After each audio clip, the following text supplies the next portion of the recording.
بعد غياب للاسطبل الذهبي، لكن لديه حظوظ كارباين مع تغيير الخيار أحمد ناصر مع الكارباين سيكون هو المفاجأة. وبحمد الله سيداتي أنساتي سادتي انطلاقة نارية على سباق الاستقلال الكاس الاستثنائي لخيول الدرجة السادسة، والصدارة تذهب للسرعة. إنها دانا ودولة وعلم في الصدارة حتى الآن. تسلل لزلزال وتسلل أيضا للكارباين.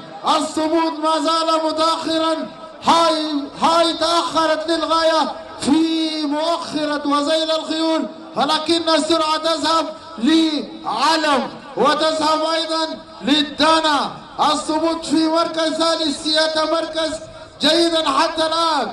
الكارباين زلزال يتسلل بمركز ثالث لتقليص الفارق، ولكن ما زالت السرعة للدانا. لاسطبلات حمو تذهب في الصدارة للمنعطف الثاني، وأتابع القدوم يأتي من المتميز كارباين وزلزال وبربر كينج، والجميع لديه حظوظ وفرصة، وما زال الشوط مفتوح للجميع والانطلاق حتى الآن للدانا.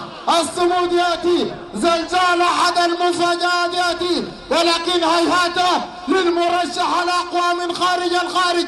زلزال يقلب الطاولة على الجميع. درمان تعود بقوة. زلزال فلتثبت الأرض الآن. دولة تأتي الصمود يأتي، ولكن هيهات لزلزال بطل من نار في هذه الأمسية، وعودة قوية